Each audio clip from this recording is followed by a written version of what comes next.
Hello guys, welcome po sa ating update para sa ating kwentuhan dito sa ating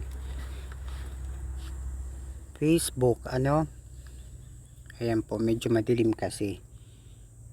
Ayan po, kasi madilim talaga dito sa loob ng aking bahay. Ayan po, kasi kagagawa ko lamang po nitong aking bahay. At ito po yung itsura ng loob niya. Ayan, yun po yung pinto. At ito po yung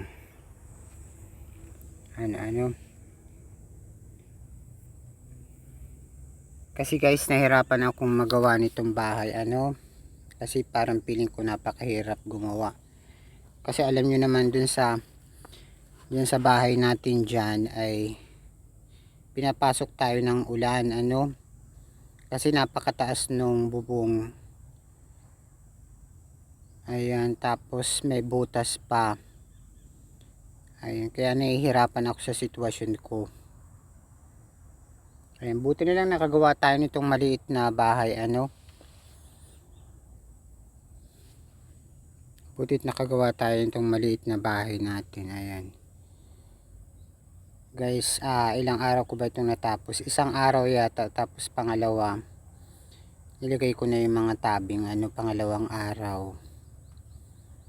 Ayan, so yun ang hinabot kong kalbaryo guys dito sa dati kong bahay. Ayan, kasi dun sa dati nating bahay ay binabangungo tayo. May kasama tayong elemento dun guys, dun sa bahay natin. Kasi hindi na tayo nagigising at isa pa, nananaginip tayo ng kung ano-ano. Kaya gumawa tayo ng bahay, isa pa pinapasok tayo ng kidlat at marami pang iba. So guys, update ko lang dun sa kalagayan natin. Kasi nga yung bukol natin ay yung sakit natin lumiliit-liit na kasi tinatapalan natin ng mga orasyon.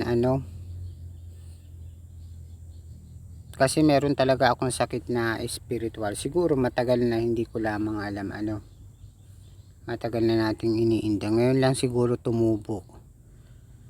Ayan guys. So nagpapasalamat ako guys, lalo na kay Lord sapagkat so far ay maayos yung kalagayan ko. Kasi nga ayan, matagal na tayong pinahihirapan ng ating karamdaman. But anyway guys, update ko lamang yun dun sa nangyayari sa atin. Kasi nga, sabi ko kung may sakit nga ako, hindi ako makakapagtrabaho ng maayos. Kahit mag vlog or iba pang work, hindi ako makakapag work bagay may sakit. Ayan. So mabuti na lamang at yung sakit natin ay spiritual. So hindi ko lamang alam talaga kung saan ito nanggaling. Malamang ay sa mga taong hindi nakikita. Ayan. Pwedeng nabati tayo ng taong hindi nakikita. Ayan. So guys, tingnan nyo yung bahay natin to. So tingnan nyo ba maganda? Wala akong nararamdamang elemento dito. At hindi rin tayo dito binabangungot. So ito guys yung mga damit ko nasa taas. Andiyan sa taas yung mga ilang damit ko dyan. Ayan.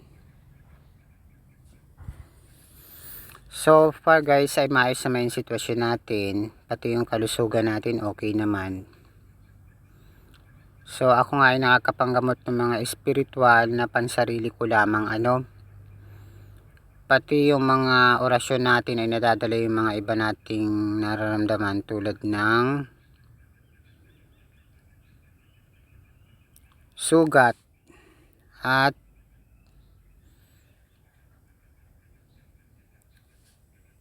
kung ano-ano paano yung mga sugat at kung ano-ano pa.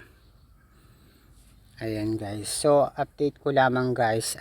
Yun nga ang bahay natin. Iniwan na natin dyan sa kabila kasi nga ang data ng sitwasyon natin tuwing bumabagyo nababasa tayo. Isa pa, nabuklat yung trapal natin ano. So ang hirap nang maglagay.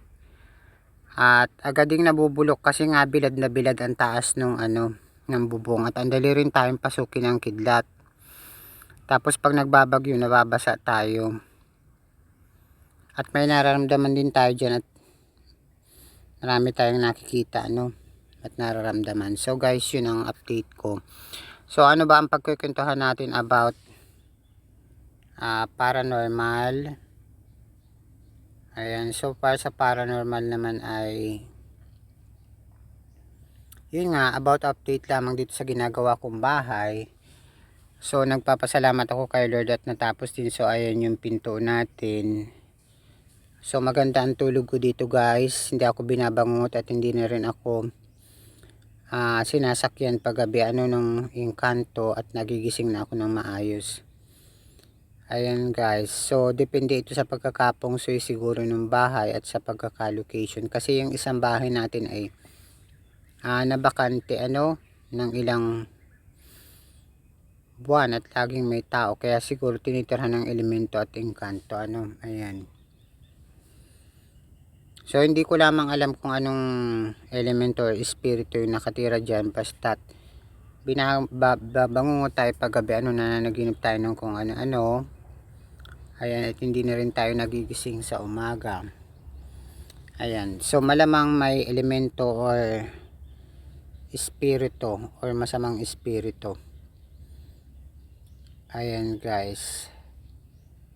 So ito yung ating bahay nga ano, ito yung ating, so hindi kita yung kama natin, madilim kasi. So ito yung kinauupuan natin ay yung kama natin ano.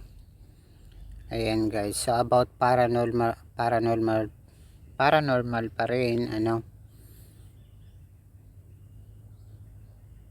So ano ba ang pwedeng pag-usapan natin about sa third eye at marami pang iba.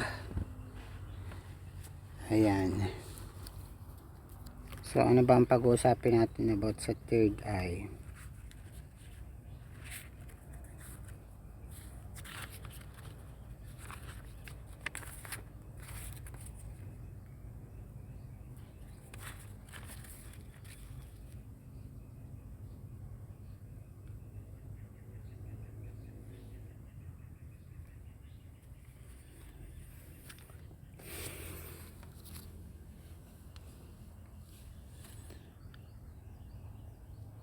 So guys, may palagay ako na bukas na muli yung aking third eye. Ano kasi maganda yung pakiramdam ko lagi.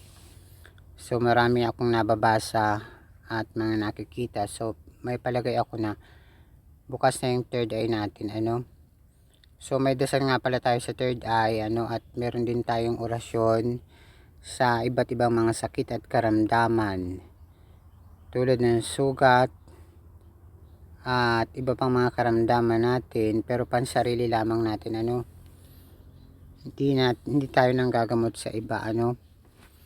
Ayan, so para sa ngayon ay yung sarili lang ginagamot natin kasi importante yung sarili natin magamot kasi nga may nararamdaman tayo ano. So para ayos naman ang kalagayan ko, lumiliit na yung bukol ko, yung nararamdaman ko.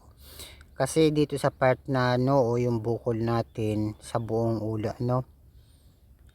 So may palagay nga ako ito ay engkanto or taong hindi nakikita elemento at iba pa ano yung gumawa sa atin, or pwede ring kulam or barang kasi maraming klase ng galaw, kulam or barang ano.